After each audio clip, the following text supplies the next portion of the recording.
day to day, when you're very busy and you're running from meeting to meeting and then home is very busy, those brainwaves are very close together and very spiky. So you don't have the capability of having the big idea. This week, we're making conversations about finding passion and purpose count. You feed in, for want of a better word, all the things that help you to feel happy. So you are completely in control of that and how you feel.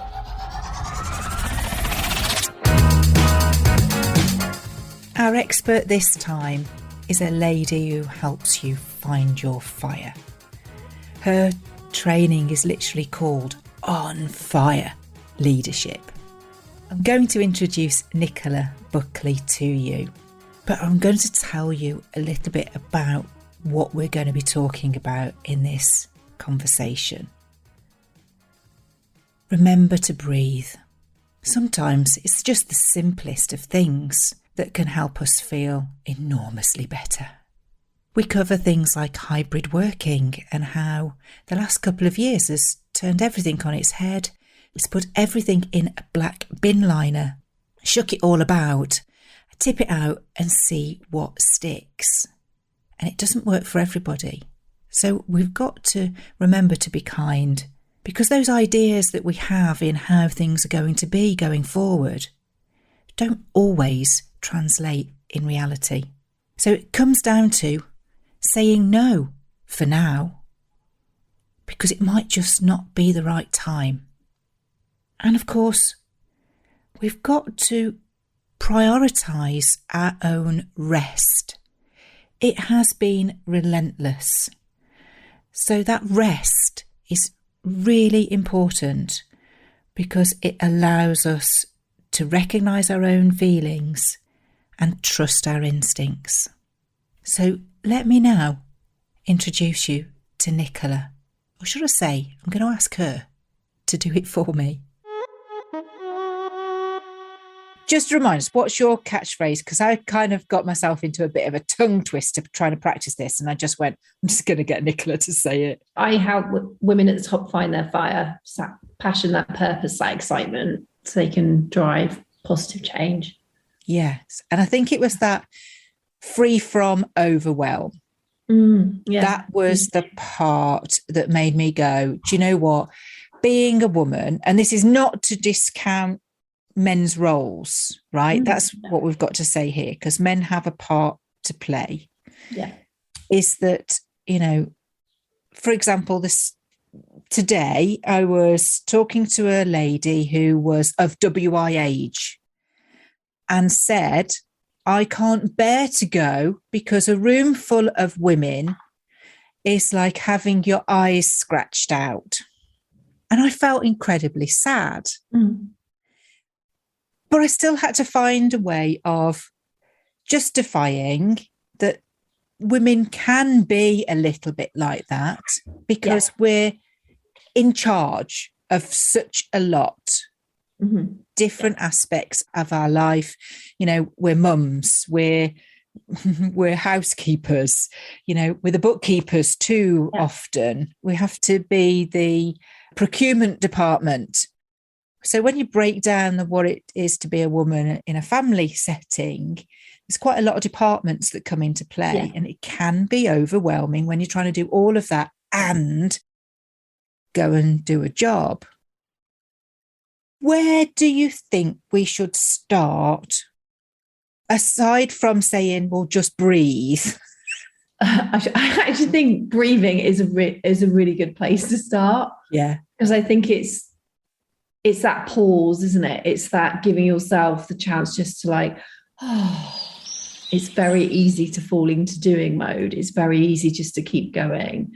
And actually it feels like a really brave, almost counterintuitive thing just to breathe and stop. But actually breathing is almost like the thermostat of the body. So even 5 minutes of box breathing, for example, 5 minutes of just slow, conscious hand on your heart breathing, it brings you back into your own body. It brings you out of your head and back into your own skin. And it just helps you to start just that slowing down of things. And you get that perspective back, and you get that, actually, I'm okay, I'm safe. So it sounds like a tiny thing, but actually it's a really huge thing. I'm a huge Brené Brown fangirl. I was listening to her podcast this morning. Do you ever have one of those conversations where you just kind of lose track of time and you're laughing? And it's really interesting because she's prolific with content. She's prolific with her business. She has been for years and years. So if people don't know, Brené Brown's an American researcher, but she also has a business around dare to lead and working with corporates to kind of be brave and have a different form of leadership, daring style of leadership, as she calls it.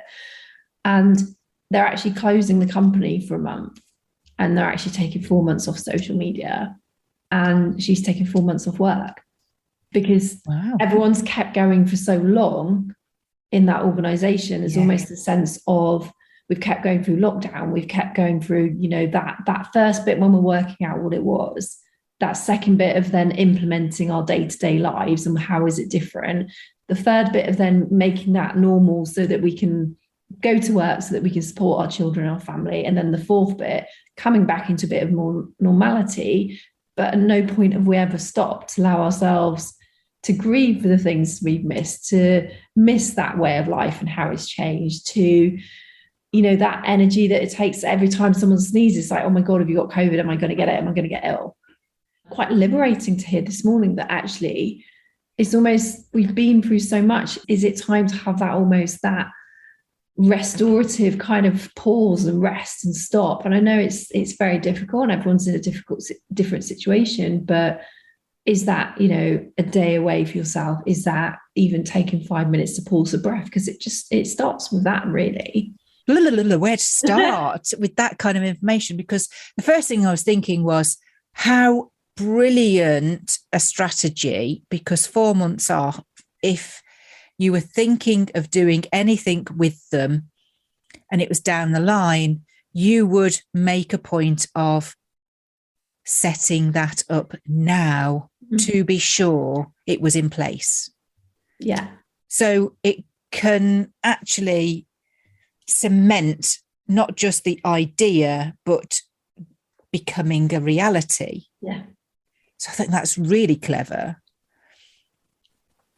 Just being able to breathe, we've all probably caught ourselves doing that, haven't we? Hand on a heart and go, oh my goodness. Yeah.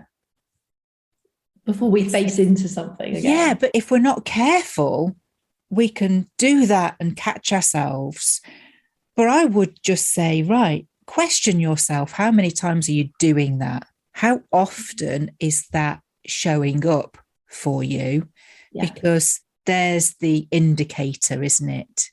That there's something not quite right. Yeah, absolutely. And there's some really interesting studies which I can share with the audience, which and this isn't a pity me as a woman. Like I say, I'm a feminist, but actually my fiance is a feminist because it's that feminism of wanting equal opportunities based on, your not even performance, but based on what you can deliver and what you can do and what do you bring to the role. There's studies through lockdown that showed that the gender pay gap has been 100 years, or was 2 years ago, 100 years ago. So basically what that means is continuing with the rate of change and continuing with the programs and things that are in place. 2 years ago, the gender pay gap was 100 years. So it means that our children are going to see that change and feel that, experience that parity. But actually through lockdown, because women carry this invisible load, and again, this is different in every situation and every home setup is different. So I'm not speaking for you, but just through what I've seen and just my experience. So women carry this invisible load of, what are the children today? Do we have the dog walker today? Do we have food in for tonight? What's our social diary look like this week? And this is different for every family, but women were doing that. And also the women I work with at the top were then leading their organizations through massive change and being the ones to carry a lot of the emotional load of that. And this invisible load means that gender pay gap through lockdown and out to where we are now has increased to 136 years. So effectively, lockdown for women at the top had a 36-year detrimental impact on creating that change in quality.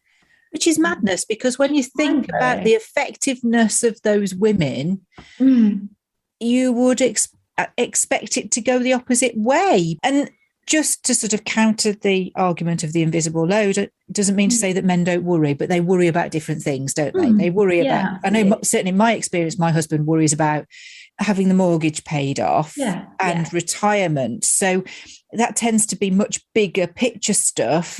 And what's for my tea is the only kind of daily thing that he's interested in, is what's going in my stomach. But we as women, yes, we probably still worry about the mortgage and, retirement, but probably less so because there's not enough room to think about it because of the dog walker and is the school uniform done, and have I got the shopping in for the next 4 days dinners, and we've got nothing to put in the lunch boxes. And to go through that and be thinking of some of those day-to-day things, but then also as a woman at the top, you then stepping back up into what's our strategy for hybrid working. And there's a completely different, your brainwaves are completely different. The thought process is different. It's really hard to have that energy of flipping from one to the other. A lot of the initial work I do with clients isn't even around, leadership style, or it's not around purposeful relationships, some of the things that I cover. It's actually, how do we create time and space for you, given your life, given your family, given the role that you have? How do we create time and space for you, for yourself, A, to do this work, but B, also just for yourself, to have those big ideas, to spend a bit of time mulling over a conversation you had, or reflecting back on something, or thinking, how am I going to have this, difficult conversation with someone in my team? And it sounds like, well, how does that relate to leadership, Nick? How does that relate to being a more impactful leader? It's like, because that's the space that you need isn't in the day-to-day. The space that you need has to be created. And that's something then to honor, because that is where the brain waves are different, because that's where you have the big ideas, and they're physically shown to be different between when you're very busy and kind of stressed in the day-to-day versus actually when you have time and space. The brain waves are long and looping. So then you can have the big idea. Day to day, when you're very busy and you're running from meeting to meeting, and then home is very busy, those brainwaves are very close together and very spiky. So you don't have the capability of having the big idea. Big ideas happen in the shower, on the beach, walking the dog, just playing with your children, like just being in the moment with them. The way that I look at, that creativity of self is a little bit like, we have a pie and we have portions for different things, don't we? And as a culture, I think we are encouraged to not say no, to take on that invisible load and think that it's going to be, walking one dog is no different to walking two dogs. Well, you'd think so, but in reality, it's not. So, you're eating into bits of the rest of the pie all the way around. And if that piece that is just for you, it can translate into do you know who you are and what you want? Or do you have enough time to love yourself? Oh, I love that. Yeah, definitely. And I love that analogy of the pie, because that's the one that easily gets given up. That's the one that feels, for women, it's only me, so I don't need that, or it doesn't matter, or I can do that later, or I'll do that when. And there's almost then a mentality of I'll be happy when. Or I'm happy because they are. Yeah. When the children are older, when we move house, when we finish the extension, when I've got the promotion, when I've done the next qualification, when we retire. It's like, stop wishing your whole life away, because happiness is a set of ingredients that you can create now, because the brain's a pattern recognition machine. So actually you feed in, for want of a better word, all the things that help you to feel happy. The brain will recognize that, and that creates happiness. So you are completely in control of that and how you feel. I see women at the top almost, when they come to me, sometimes less now than ever. I think it's a slightly different type of client, but it's almost like a martyrdom. Just sacrifice. It's like, where are you left? What position are you in? Oh, I've been signed off work with stress. Oh, I've been offered counselling. Oh, I've been prescribed antidepressants, or I need just to take 3 weeks off and just not be part of the business because I'm so burnt out. And it's like, but So we need sad. to kind of help women identify further back up the line that when they're on the course of that and not when they're actually in it, because the course correction is much more extreme there than it is actually I need to set some boundaries, actually I need to say no, actually I do need to leave at 5 more often. What's your advice then, Nicola, to anyone that's finding themselves a little bit overwhelmed with it all? What would the first sort of step? I mean, we've mentioned breathing and being able to identify something, but what's the next best positive step that they can take to sort of help that course correction? We talked about the pause, the stop and the breathing. The next thing for me would be I spend a lot of time with clients in the early part, looking at their life and how it's set up. So a really simple next step could be to look at the pace of your life. And this is something that doesn't get talked about enough, I think. Almost that sense of, do I feel like, there's never any time for anything? And I feel like I'm running along, galloping, headlong at 12 out of 10? Or do I feel like actually it's an 8 out of 10? Because again, women at the top, it's like, I just need to deliver this project, or I've just got this board meeting I need to prep for, or we're just in negotiation for buying another company at the moment. So actually it's just, everyone needs all hands to the pump. But it's like, but you need to look at that and be able to break that into, what does my pace feel like right now? If I was to think of the pace of my life right now, 0 to 10, what score would I give it? With 10 being it's flat out, I don't even know how I'm going to get through the week. 3 to 0, actually it's super slow and I'm actually quite frustrated. So where do you sit on that scale of pace? How does it feel for you? How's it affecting you? And then think, well, if I'm here now, so if I'm a 9 out of 10, and actually that feels like, oh my God, I'm only just holding it together. I feel like plates could drop at any moment. I'm feeling quite stressed. I'm feeling like my heart's racing a lot. I feel like I'm not spending enough time with my children, feeling quite guilty. So how do you then take it back down to an 8? So this is where it might be around saying no, it might be around setting boundaries, it might be around being really discerning of how you're spending your time, and knowing that actually if your boss comes to you and says, oh, can you just manage this team for a few months while someone else is off? Or do you want this huge new project and this, be great for your career development? Or we'd love you to start doing a master's. It's like, it's okay to say no. It's okay to say, actually, at the moment, it's not quite the right time. It's no for now, it's not forever. And it's okay.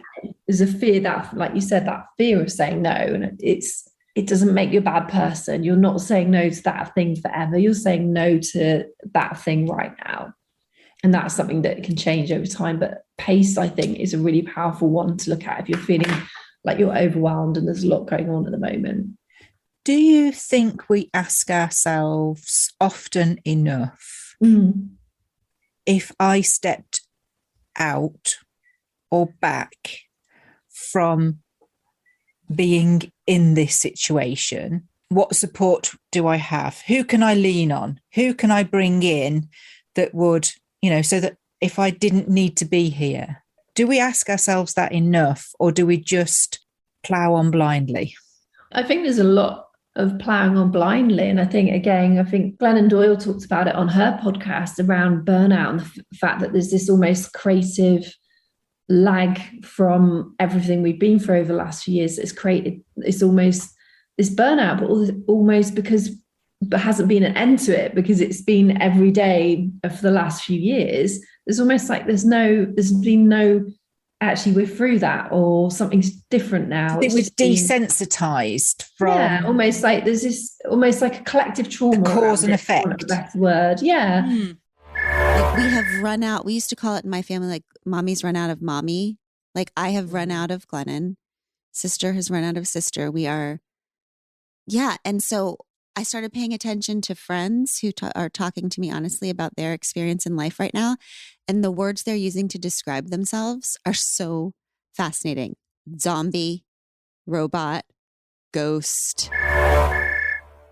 And then off the back of that, there's not been a clear demarc, like, right, this is now into how life looks like now. So we're just carrying a lot of emotion. We're carrying a lot of trauma in our bodies. We're carrying a lot of grief from things that might have happened, or people that might have been really ill and their lives have changed as a result. We're carrying all of that with us, and everything that we gave for so long through that period, that it's actually really, we're still carrying a lot of it with us. Is it that the rules of the game have changed and we're now not quite sure how to play it, that we can re-educate ourselves and empower ourselves better? Yeah. And I also think there's this almost this sense of like, we can't stop because things are a bit more normal now. Things are a bit more, to go into shop and not wear a mask, to go and be able to visit your parents and not, know that you can hug them, for example, or know that actually you can book a holiday and it's likely it is going to happen. So I think there's almost a sense of, well, we're back into normal. So who am I to take a break now? Who am I to rest? Who am I to stop? But like you said, like everyone's life has changed forever as a result of the last few years. And I don't think we give ourselves almost the time and the space to kind of process it because we're still in it. And there's not been almost that collective break of, oh my gosh, like I've been through so much. I just need to rest. I just need to stop for a little bit. Is that almost that sense and that pressure of just need to keep going? I just need to make it to some holidays, just need to make it to half term. But this is the collective energy, I feel, is just way deeper than that. That sense of kind of tiredness and burnout. And I think I get exactly what you're saying there, really, Nicola, is because I hear still so many conversations of trying to catch up or trying to recover what has been lost, absolutely. So on a business level, that could be, we're trying to make up from customers and maybe a downturn, staff changes, new people coming in, that there hasn't really been, like you say, that big reset the button, stop the clock. Now we're into a new era. It's kind of like we need a New Year's Eve, don't we, to say this is a brand new year.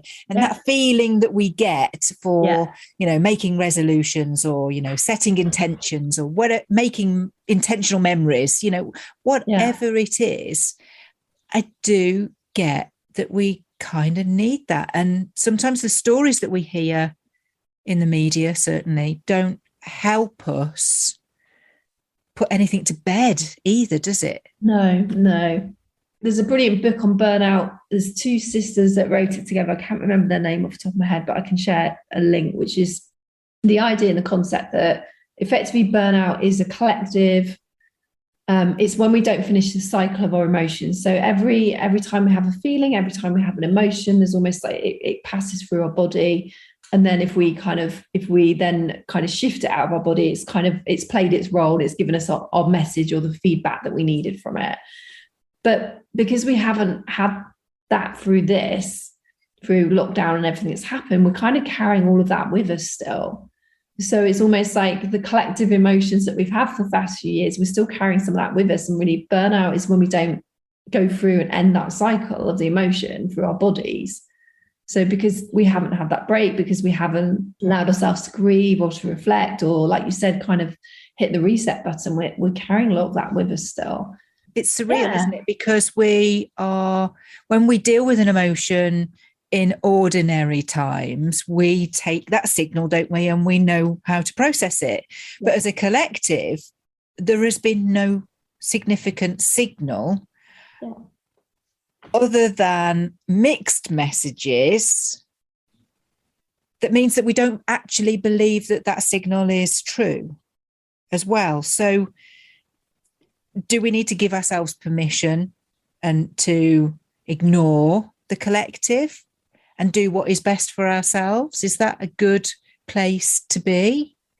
Again, I think everyone's different. We've all had this huge experience, but everyone's life for it has changed in different ways. So I think it comes back to where you are and how you're feeling and what you need. But I think even if we take it back to, if you are feeling, tired, if you are feeling burnt out, if you're snapping at your children more, if you're not feeling fulfilled at work, if you're feeling a bit resentful, if those symptoms of burnout for you, they might be really physical, they might be really emotional.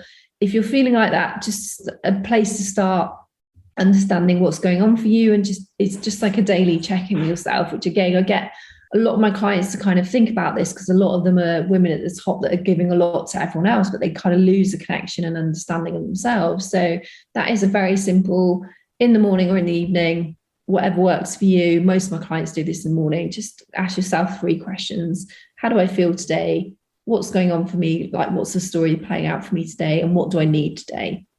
And it just starts that process of reconnecting back to yourself, because it's, you know, if you think about what we're in control, we're not in control of what's going on in the bigger world, but we are in control of making sure today I understand what's going on for myself, how I'm feeling and what I need. And also be able to tell other people, I'm not feeling great, so I'm just going to get my head down and get on with work. Or today, that really pressured meeting, I'm going to do my best, but I'm not feeling, you know, I'm a bit worried and not feeling as confident, you know, those kind of things. So that understanding yourself to then be able to share with other people. Yeah, it's not being an island, is it? No. You never lead on your own, do you? Who are you leading? You're a leader of one from the day that you're born, but when you step into being a leader, there's people around you, and you're not going to have the success that you want on your own. And I've seen more and more of that in the corporate world, that actually a lot of the work that I do now when I'm running leadership programs, like, is purposeful relationships, how to be really purposeful in your relationship with yourself, but then also with others. It's a good place to start. It's the only place to start is with yourself, isn't it, Nicola? Oh, absolutely. Again, it's the foundation of all the work that I do before we, you know, look at your leadership identity or any of the stuff that might be known, you know, leadership coaching and executive coaching. It's like, where's the gap in understanding yourself right now? What is going on for you? How are you feeling? What are your values? What beliefs are holding you back? What's your language and how do you talk to yourself? Do you own your story of how you've come to be the person you are today? Those big 5 things are then essentially the heart of your leadership brand. I can imagine the transformation. It's got to be quite magical to be part of that process. Oh, I love it. It's very addictive, but it's just, it's almost like a perception gap when they first start working with me, how they see themselves versus how others see them. And actually just being able to close that perception gap and them starting to, oh my gosh, I'm a real expert at this, or I'm becoming the CEO's right-hand woman, and they come to me for ask my opinion on things. And I had a really brilliant client that I worked with for a long time, and she was invited to the board a couple of years ago, and the exec board. And she was saying that, first of all, it felt like we did a lot of work together on herself. We did a lot of work on her leadership style. We just went really deep on stuff. And she did the work. She really focused on it. And as a result, when she went into that role, she was kind of in a lot of ways already doing it. There was some changes she had to make in a team. So for people to step up, to give her more freedom to be more strategic.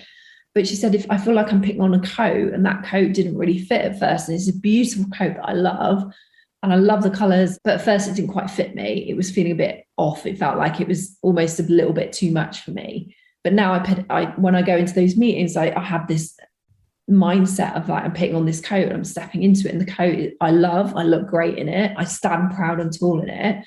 And that's, you know, that's the analogy of the work that we do, is to you wear that coat with pride, you stand proud and tall behind who you are. And it's transformational, but not only for that person, but also for the team around them and their peers and their more senior leaders as well. Just to have a woman that's not needing to be, you know, a yes woman, not needing to be someone that is just out for themselves, but actually be really at times vulnerable, be empathetic, and all the what were known as soft skills that are now known as power skills, like demonstrate and role model all of the brilliant things that women just inherently tend to have a little bit more of, or tend to lean into a bit more. The coat analogy is I use shoes. You know, sometimes a new pair of shoes can kill, can't they? Not often I get a pair of high heels on either, but we like to stay in that comfort, don't we, as well? That's the other thing. It's about getting out of that comfort zone and pushing through to the point that it fits well, or they wear well, or But yeah, and of course the byproduct is that goes with you everywhere, doesn't it? Not just at work. Exactly. So it then becomes, it's almost like if we don't spend the time focusing on ourselves, we then have a gap in understanding. So when we tend to be more influenced by other people, or if we get some feedback we don't like, we carry it really heavy, or we'll kind of read into situations, things that aren't really there, and make it mean something about ourselves. Whereas when we close that gap in understanding, that's when you become that really impactful and influential leader, because you're doing it based on who you are. So you're not having to change who you are. You're not having to just take what everyone else says and, you know, what people that influence you. It's like, actually, this is what's important to me. This is who I am. These are my values. This is what I believe in. So it comes so much more natural as well, doesn't it, in the end? Yeah. Because you're not then second guessing yourself or measuring up against something else that is really just a made up story in your head. You know, the word authentic is used an awful lot, and I kind of, you know, let's say genuine. But genuine. It's almost like beyond authentic leadership, because it's simply leading as who you are. You know, whether that's on some days you're going to be flying high and that's brilliant, but on other days not so much, and all of that's okay. And you're then allowing and giving your team permission to do the same. Because, like I said, the last few years has been so different. This is for me when authentic leadership needs to be at the heart of businesses starting to thrive again and starting to, you know, if they pivoted and changing, reaping all the benefits from that. But through that authentic leadership and that very much, like, I don't want to use the term like psychological safety, which I understand the term, but it's almost like people are safe to be themselves, whatever that brings with them, whatever differences people have. It's safe for you to be here as yourself. It is about giving yourself the tools to be who you want to be, doing the things that you want to be doing and have the things that you want to be having, and being in 100% alignment for yourself. That doesn't necessarily mean that it's going to be perfectly in alignment with everything else in your life, but at least it comes from a truth, doesn't it? Absolutely. And it's almost that confidence then is built on that, is that really firm foundation of like, this is who I am. And then, you know, even, you know, leadership is always going to be challenging. You're at the front and people are looking up to you, and you're leading the business into unknown areas or responding to changes in the market. Like, it's always going to be challenging because it's constantly changing. But if the brain, again, to be at your best, the brain loves consistency, and you're in that thinking part of the brain, that learning part of the brain, when you have that consistent framework. So if the world is changing around us now as much as ever, if not more than ever, if you can have that consistency of understanding yourself, is where confidence ultimately lies. Because it's almost like I'm an anchor in knowing who I am, even if the business is changing, even if the CEO changes tomorrow, even if my division changes, I still know who I am. My wish or my dream would be to see that leadership catches up as fast as technology did through that time. Because if we could transverse, 10, 15 years and propel things forward, then why is it so difficult for us within relationships to do the same? It's madness. It's a great question. Great perspective. If you think about the changes that have been in technology, like how we went from, I use Zoom a lot for my business anyway, but imagine suddenly I'm having like a birthday party on Zoom with my mum who's 74 and mutes herself when she doesn't mean to, and unmutes herself when she doesn't mean to, and all sorts of stuff. But I think it's almost, there's obviously within leadership, the people that are already leaders are going to almost like there's an element of kind of protecting all the work that they've done to get to where they are. So maybe there's an element of protectionism still, but I think actually, from my day-to-day conversations in the corporate world, I think there's more openness than ever to things like, making a company feel safe for everyone, making a company more of a coaching type culture, making companies listen to employee feedback more, because what worked in the past isn't going to work in this new world that we're in. So I think there is change. I think that varies. The speed and the appetite for it change is different in every business. But I also think there's a lot more hope and optimism. And hopefully we've learned some huge lessons from the speed of change we went through. It's actually like when we need to do it, we can do it. Who'd have thought like companies would be 80, 90% of people working at home majority of the time, or hybrid business models that were talked about for years. That is suddenly just not only just here, they're the norm. But yeah, they're here to stay, aren't they? It's not an idea that's poo-pooed anymore just because somebody wanted to keep control over employees. That it's proven that it works. Yeah. It's a lot for us to still think about, and there's a lot for us to still work towards, isn't there, Nicola? Absolutely. Absolutely. Work is never done. Which brings us quite tidily, I think, to the part of the show that I am always like, I have no idea what's coming next. We're going to carry on that conversation in just a moment. But first, what's new, Wendy Woo? Well, I ordinarily bring you a top tip that's in line with the conversation that we've had today. But listening back to it, I think there's an awful lot of tips that are already in the content.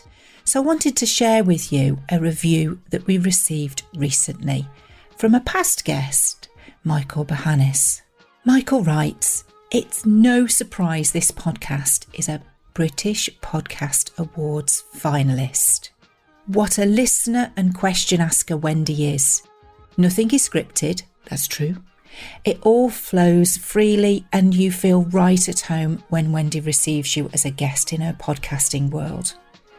I had the honour of being a guest on a recent episode and enjoyed the experience thoroughly.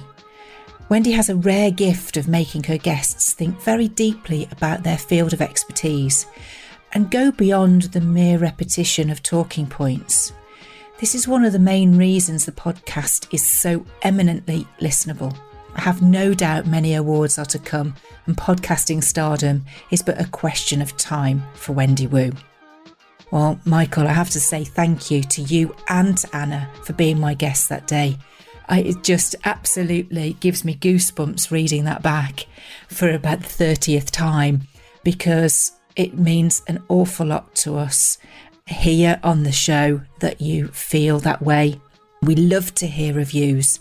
We love to hear your feedback. So if you've listened to a recent episode, please do drop us a line. All the links you need are everywhere through our content. So it'd be great to hear from you. And of course, I'll give you a shout out. Oh, and I think this particular episode, we're in that no man's land between the votes being cast and the awards being released. So we'll keep you posted.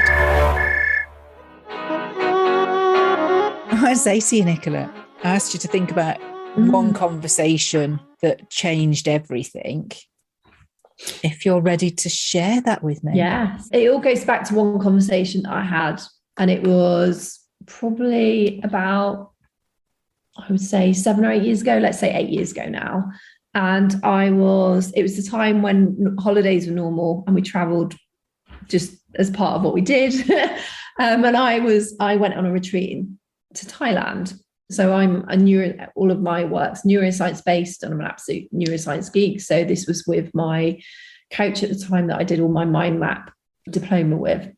So we were away in Thailand on this retreat, and we were effectively designing our programs that we wanted to share with the world, and the programs that were going to be the things that we built our business on. So we started with what do we want our life to be like, then looked at our values again, all those brilliant things. And then we were into, well, what do you want your program to be? What's the biggest thing that you've learned that you can put into stages that would then help your audience or help a potential, a new audience?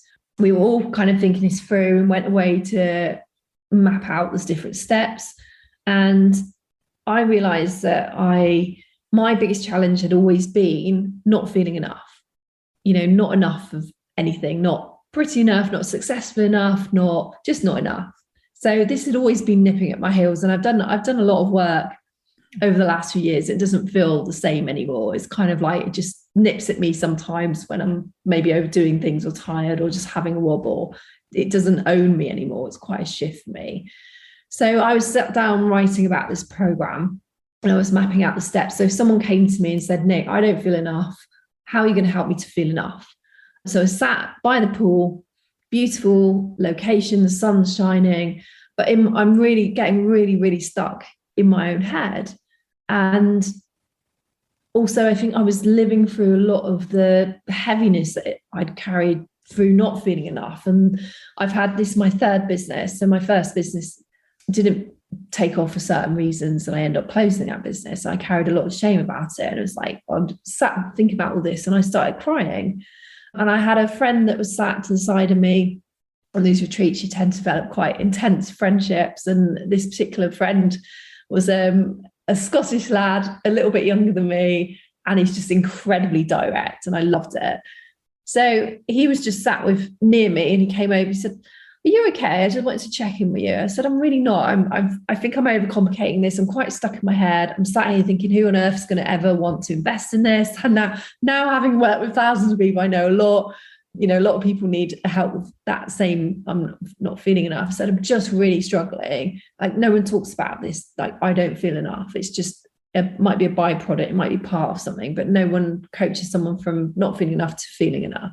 And he said, "Right, I'm going to ask you 2 questions." I'm like, "Okay." So the first question was, he said, "What will it take you to feel enough?" And I just sat there. God, that did floor me. Yeah. And it completely floored me, because when I sat and thought about it, and I'm not normally silent. I can talk for Britain. I'm similar to you, like, so, kindred spirits in that respect. And I had nothing to say. And he said, gently kind of coaching me around it, and just spent a little bit of time sat with him. He said, "What's going on for you right now? You're visibly upset, and I can feel your energy's changed." And I was like, I have never given myself a measure of being enough. I've set myself up for all of my life to not feel enough, because I have no measure of being enough. So by default, without sabotaging anything. Yeah, how am I ever going to feel enough? Because actually, when I get to here in my business, I didn't feel enough, because that wasn't a measure. When I got the qualification, I got to here, I didn't feel enough. I got through a painful divorce and came out the other side and started my life again. I didn't feel enough. And that one question of what will it take for you to feel enough just completely made me see that I had this huge gap in understanding what it would take for me to feel enough. I'd never sat down and thought about it. That led into a second question. He said, "Well, let me ask you another question."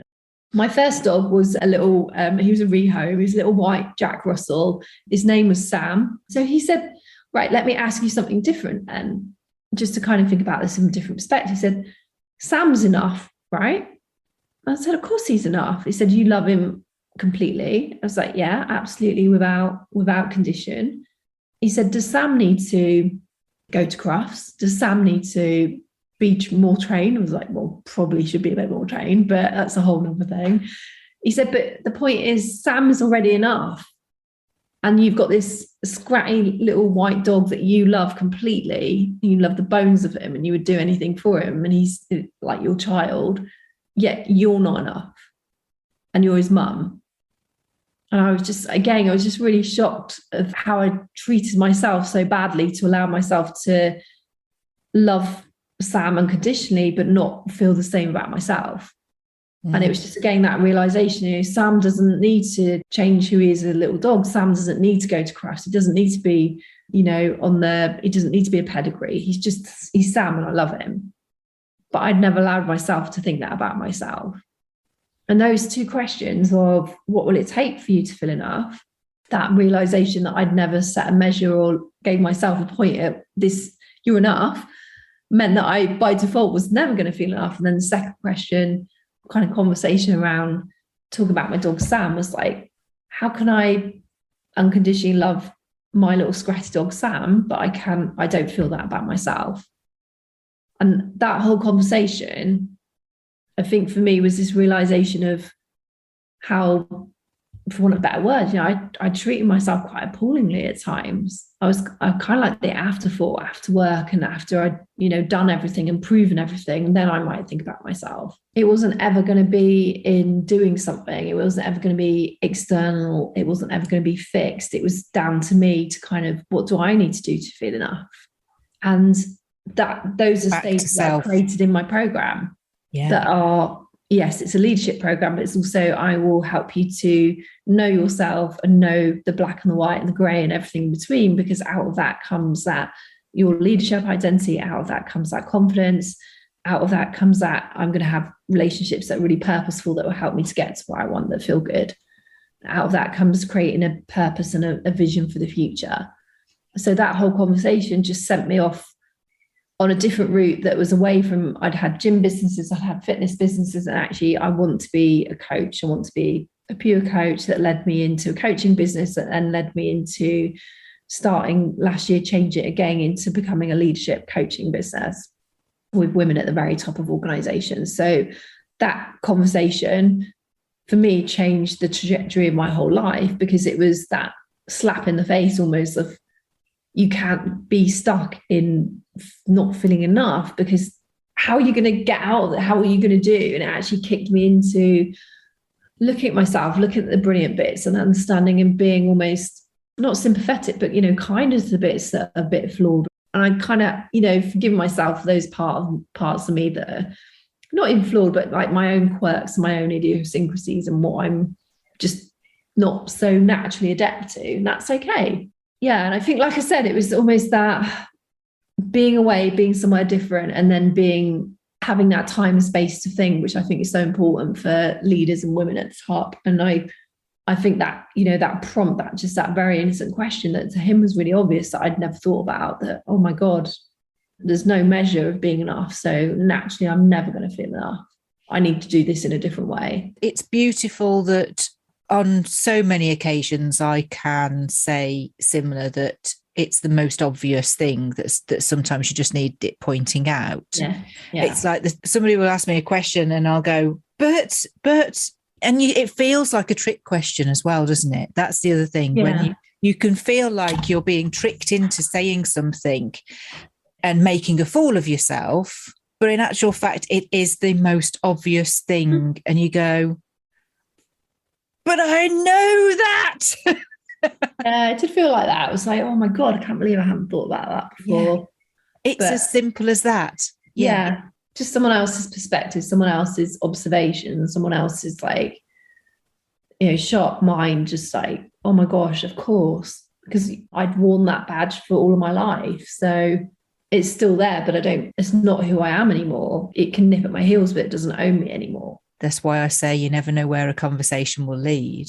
Having the conversation with you, Nicola. Thank you so much for your time. Now, we do put the letters to listeners up on the website. We do put all the social links and everything in the show notes and all of those things. But we do like to encourage listeners to carry on the conversation. If they've got any questions and they want to reach out to you, Nicola, where is the best place for them to do it right now? Yeah. So I'm not really on much social media, but I am on LinkedIn. So that's my little corner of the internet. And then I also have a podcast, which is Female Leaders on Fire. So today's leadership lesson, I'm going to be talking about self-leadership a little bit more, but I'm going to be sharing some really simple steps to help you start to really cultivate and focus on and curate your own self-leadership.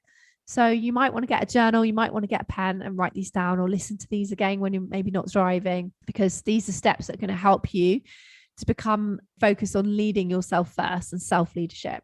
So we talked about why self-leadership is important. We talked about why women are struggling.